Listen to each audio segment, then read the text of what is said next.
So this is my Moldavite account or story.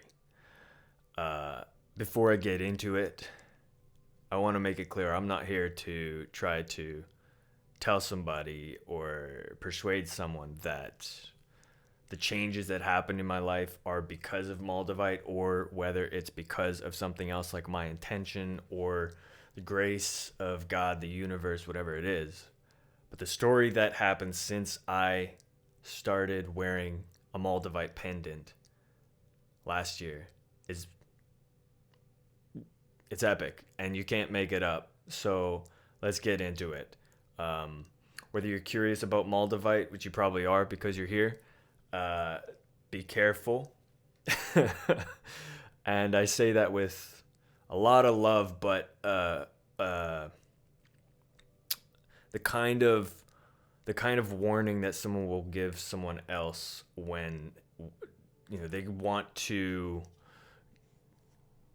embark on a quest that is going to be ultimately very rewarding, but during that quest there will be many challenges that will change the person going on the quest. So I got my first Moldavite pendant July 20th on the day my cousin was married, 2024, last year. And then since that day, the very important things that have happened, which I could not really see happening any other way in order to get the result that I have now come out with, are these. I ended up manifesting tickets to VCon 2024. You can see a video on that. With the rerouting of flights and cancellations that happened trying to get to Los Angeles for that, as well as my uncontrol with substances. You can hear about that in the VCon 2024 video. I ended up having a overstimulation event in Salt Lake City during my travel down to Los Angeles, which I never made it to because I had this overstimulation event.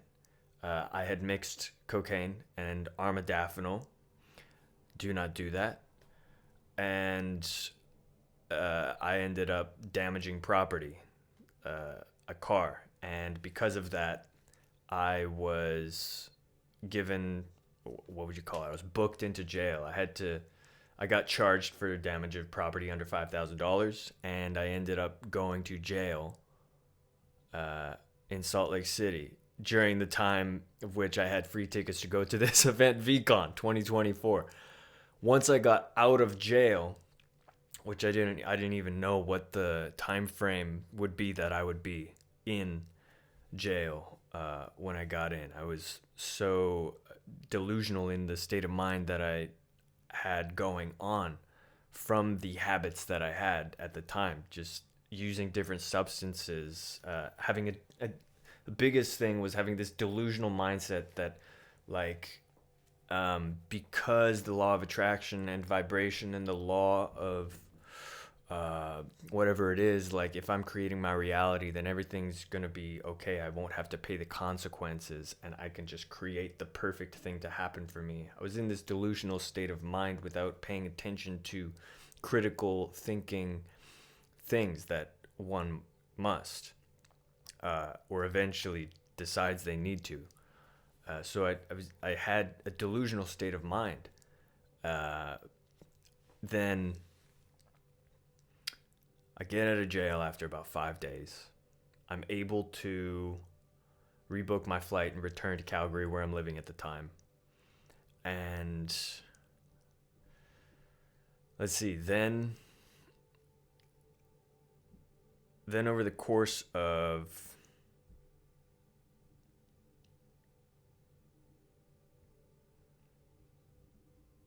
just reading my timeline here. When I got back to Calgary, I was still vaping every day, nicotine use. My drinking actually increased. My alcohol consumption increased uncontrollably, and I was not aware towards that. I was not critical towards that. My cannabis use increased, and those things ultimately got out of control. I was also taking stimulant armodafinil every day in order to, I guess, just think clearer, right? But there was really no intention behind my use of it. And where that led to, this is in August, is I was house sitting, dog sitting for people at the time, which is a very relaxing, very simple thing to do, right? My habits got out of control. And I ended up entering a state of mania because these events happened that you couldn't really you couldn't calculate. And those events were, I started seeing all of perceived reality like a simulation. But along with that simulation perception, it was almost like being able to see beyond the veil, where I saw all people as players.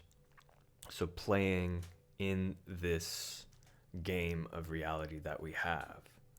And it wasn't just people that I would see as players or competitors. It was also animals. Like, as you know, if you would see somebody's animal walking down the street with them, somebody's walking their dog, like that person and that dog, they're linked, and the dog is helping them to attain points or whatever it is that they're doing in their life, right? It's very difficult to explain in this video, and I'll get more into my actual perception on that during the psychosis video that I publish. But in August, during my house sitting, I moved into that sort of state of mind, and I was not attentive to it. That's the thing that is wild, okay? I was not self-conscious of the moving of my own mental state. And then a significant event that I associate meaning to did happen. I think it was the 20th of August, because I've got an Instagram post after it. Myself, my roommate, and his brother, we ended up going to an escape room in Calgary, and we did a haunted hall escape room, which has a Ouija board in it. Now, whatever your belief on that is, I'm not here to persuade it. Again, I'm just telling the story that happened to myself, with Moldavite being in the equation. So in this escape room, what you needed to do in order to begin it was all of the people in the group doing the escape room would put their hand on the penchant, the little guitar pick shaped thing on the Ouija board, and allow it to move. And I think that they use, like, in this escape room, they would use magnets in order to cause it to move around. But if you're a person who is intrigued or studies and researches spirituality and is curious about whether there's something truly there on the other side of the veil, you could argue that it doesn't matter that this Ouija board was a part of an escape room. It is still a Ouija board. So what happened is, I remember we completed this escape room and got out of the haunted hall. It was just, but the feeling and euphoria and energy that I felt from the entire space, right from that first interaction, whether it was subconscious and purely mental or whether it was spiritual, I only know what I felt and what I experienced. And that was like this fear, like worry, anxiety, stress at a core level. It was like in the core of my being. After I had interacted with this board, I felt this incredible unsettling when I got back to the apartment, I had this feeling only grow, and I continued to want to talk against it, to speak it out, right? I was saying, whatever fear, spirit, presence this is, I command you in the name of Jesus to leave. The presence did not leave. I would not, and I was scared to fall asleep. That was something very permanent that I remember. So that's an event that happened. Following this, I ended up having a psychotic break in a way that I could not have imagined. I lost control with alcohol to the point where I drank all of my roommate's alcohol unconsciously. I began using a bunch of cannabis and then I got myself lost for multiple days in the streets of Calgary. And when I was at a breaking point of about 48 hours or more where I knew I needed sleep because I'd been outside for so long, I kept going to hotel after hotel after hotel to get a room for myself to sleep. Every single place that I went to was booked. 100%. Nobody would open it up. Okay, so these are events that happened since I got that pendant. And then the way things finalized, I'll say in a quick summary, with that old Moldavite pendant that did end up disappearing from my possession, is through my unconscious indulgence in alcohol and weed and nicotine. I finally decided, like, whatever, I'll give up and just trust that the best is happening in life. And this final night, I had gone outside of Cowboys, which is a casino in Calgary. And I remember hitting this guy's cannabis vape. And I had my Moldavite on a silver chain that I got in Mexico. Well, I hit that cannabis vape and I have a blackout of the rest of whatever happened that night. The next thing that I can consciously remember is that I had a pink blanket around my shoulders, and it's about what seems like morning time in Calgary. And then over the course of the next few days, I didn't have my phone. I had lost my phone that night. And I am not able to get into my apartment because I don't have a key to enter. There was a agreement with my other roommates where I wasn't actually on the lease so that everyone could save rent, which came back to bite everyone. So I tried to get into the apartment, and ultimately what had happened is my parents had come into town at the request of my roommates because they had noticed that I am not myself and things are completely bizarre. I had drank all of my roommates' alcohol. I am uncontrollable. And my parents ended up convincing me to return with them to go to my hometown. And then I got locked due to the Mental Health Act for my own good in the psychiatric wing. And I had a destimulation month or two in the hospital. Now, where my Moldavite disappeared was that night at Cowboys. After that, I didn't have it around my neck, which is the completely most bizarre thing to me because I would not have given that chain away. I would not have given that pendant away. Whether somebody stole it from me or, I don't know. But the fact that it is meant to disappear from your life when it is finished working with you piques my attention.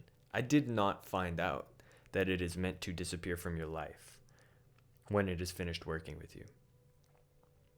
So the new pendant that I got here, which has been with me since I was in the psychiatric care unit, I got maybe a few weeks into being in the hospital when I was very manic and moving at a high state of energy. It just felt like I didn't know that Moldavite disappears, right? So I wanted another one, and I felt like there was something that it was causing in my life with change. So I was able to, on an outing with my sister and her fiance, I got this pendant at the same store. And I've had it with me ever since. All of those events happening shook me and ultimately caused me to very critically start looking at myself, even in the smallest way. And I will, in the smallest way, I needed to look at myself critically and begin to ask myself, what are the results that I'm getting from the actions that I'm taking? Something that I would think about in the past, but not actually act on. What are the results that I'm truly getting from the actions that I'm taking? And I realized that nicotine's not doing me much good. Alcohol, I just completely detoxed off of in the hospital. And then after that, I decided, you know what? I'm going to make a goal of extending myself without alcohol for at least a year. Because when you're beginning to get off of things, it's much easier to step in small stages to be able to accomplish something. So the first goal was just like a month. And then if I do a month, then it'll be 6 months. And then after that, 6 months will be a year. Kind of like if you're taking a run, if you're going for a run and then you want to do a long run, what you do is start with a small amount. And then once you've completed a small amount, then you can extend the amount that you're going for, because you've already accomplished a small amount, right? Getting momentum. So after being in the hospital and becoming destimulated and analyzing all of the things that are happening in my life, realizing that since I purchased Moldavite and began working with it, I'm going to put it that way, I ended up in jail. I completely disappointed my roommates. I became a version of myself that I am not, right? I would never hope to be that version of myself in my mind right now, but I look at that version of myself and realize the out of controlness that I had. That is what it feels like Moldavite entered into my life to be able to expose. That is what I became aware of. And since last year, like, my whole life's changed to a point where my personality is different from what it has been in the 16 personality tests 1 year ago, 2 years ago. I used to be in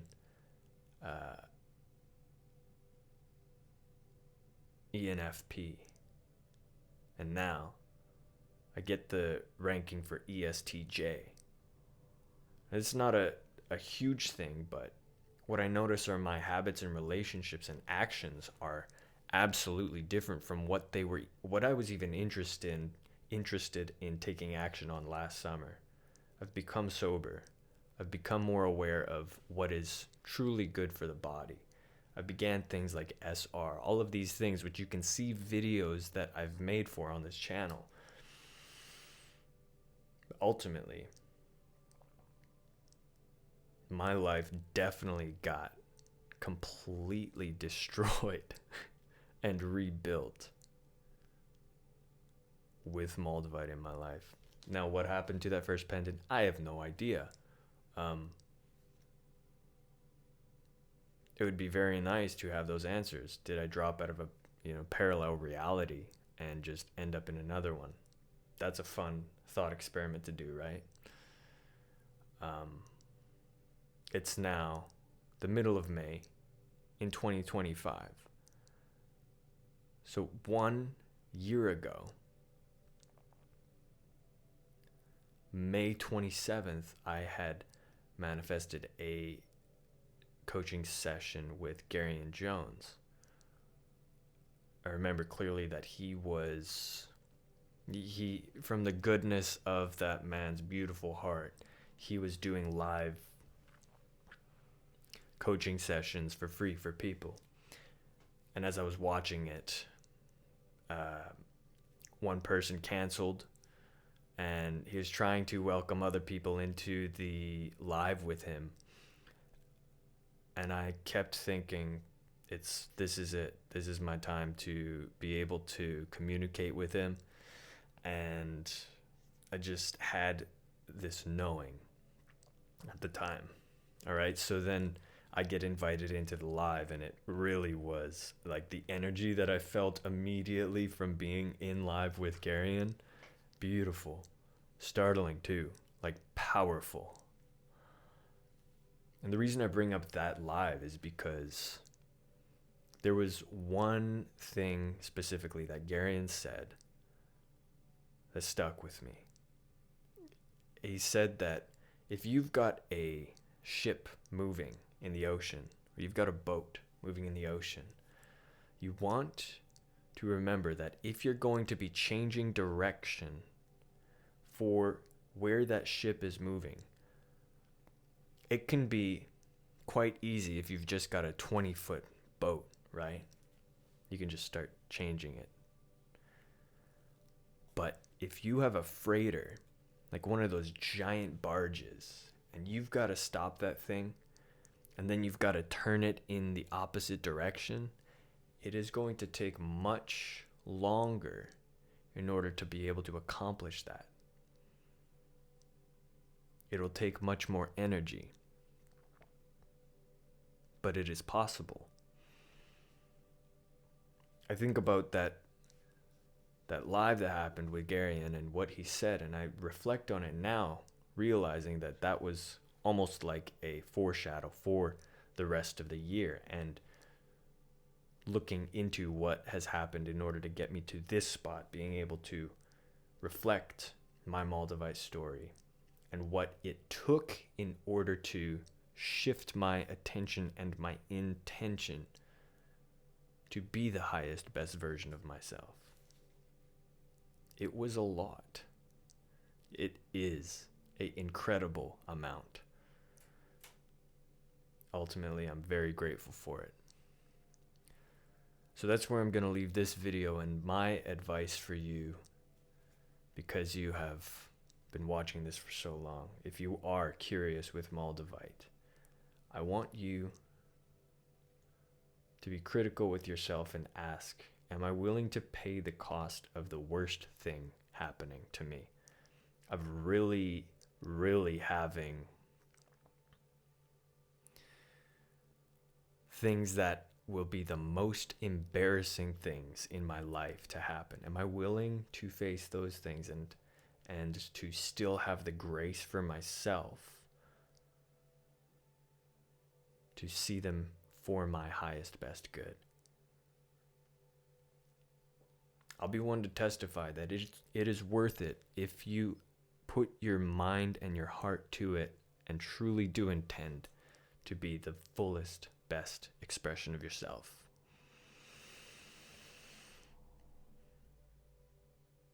All right. That's the video for today. That's the Moldavite story. This is Epicworld. Peace out.